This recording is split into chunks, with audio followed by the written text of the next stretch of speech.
Hello everyone. In this video we'll talk about template literals. In the previous videos we have covered many topics on JavaScript like condition statement, logical operators, JavaScript usage and others. I will recommend you all to please go back and check my previous videos to get more understanding on all those topics. Also, for those who are new to my channel, please subscribe my channel and hit the bell icon for more updates. So coming back to the current topic, that is template literals. So in this video, we'll see what exactly template literal is and how we can use it.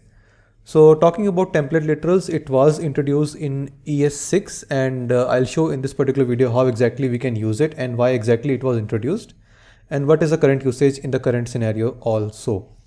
And also the way of using template literal is shown in the diagram. So you have to use the back tick that is over here, that is this section, and then a dollar symbol, then curly braces, and then you can provide the variable name. Coming back, I'll go to my Visual Studio Code and I will write console.log, and we have seen how to give any log or any print. So I will give single quotes and I will say, welcome to teach yourself code, hit save, and then go to the browser and refresh again. And yes, you can see it is displayed over here, and that's okay, that's good. But if you see in a real-time scenario, this is not always the case that you'll have a string that is straightforward. So you might have something like this. So now if you see in this case, what happens, this particular string is counted till here only, which means that you have to use something over here to provide, or to use it, or to use this entire string as one string. So this is a problem. So for this, we have something called, okay, we'll use double quotes. So now if I save it and if I refresh the browser, so this is displayed and it is displaying correctly. So I have apostrophe s over here and it is working fine. So this is one of a limitation for single quotes. So for this we can do we can overcome with a double quotes. It's totally fine. But you can see here there is no generic thing that is coming. So we don't have a generic method or a generic symbol for which you can use and display all kind of a string or use anywhere if I say in between. So that's one thing. Secondly, let's say I have some constant variable. So let's say name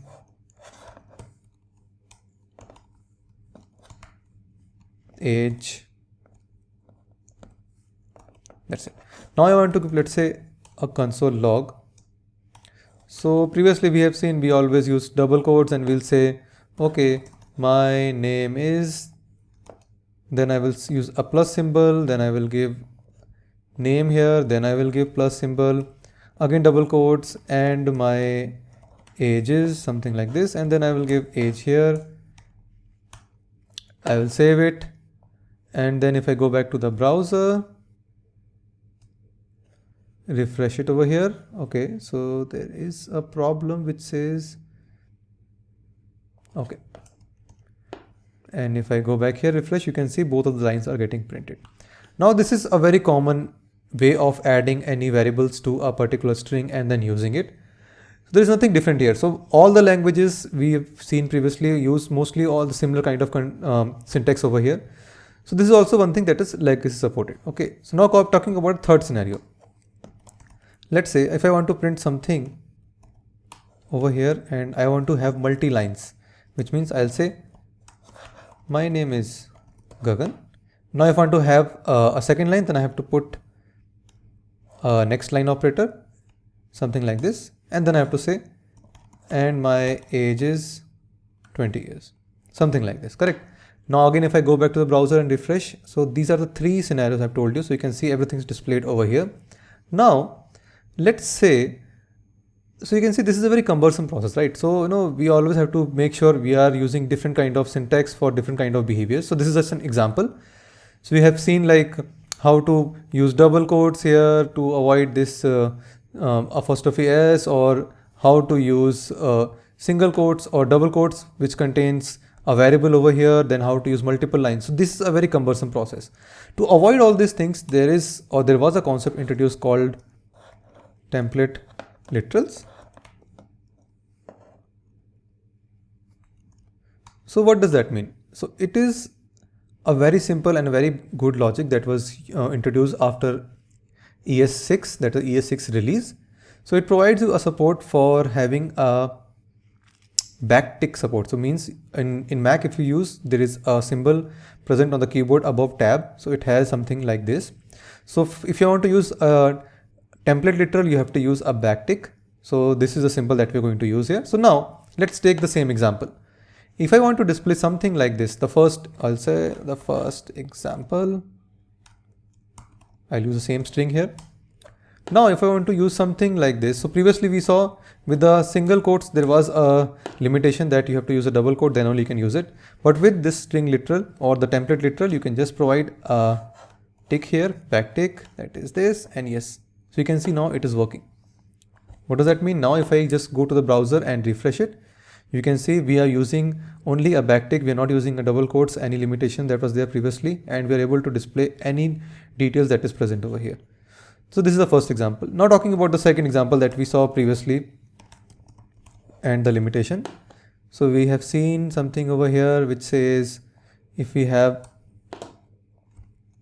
some details. So let's say, so for this, now it's very easy with the template literal. So I can just provide a backtick over here and a backtick over here.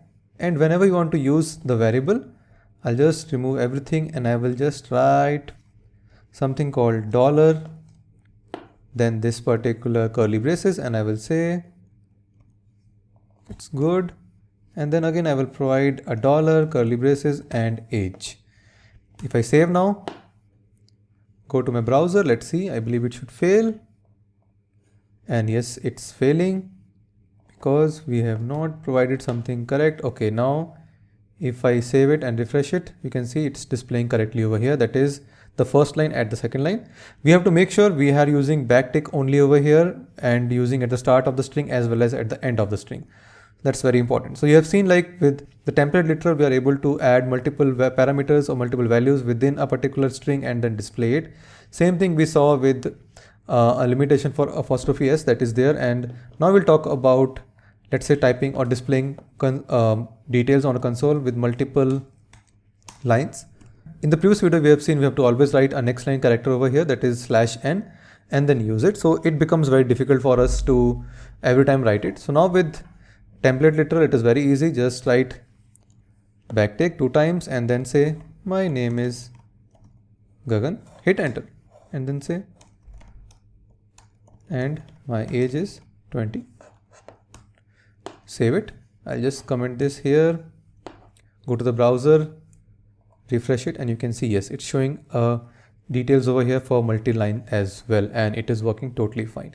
So these are few of the examples of template literal, how we can use it. So nowadays, if you see, mostly people have started using template literal itself. They are not using the single quotes or double quotes for any of the strings and all. So it's very commonly used and people are going to adapt now, and the trend is increasing in that direction. So that's all about today's video. So we have seen few examples how we can use the template literal over here and how it can be used in your project as well. So please do like, subscribe my channel and hit the bell icon for more updates. Thank you. Bye bye.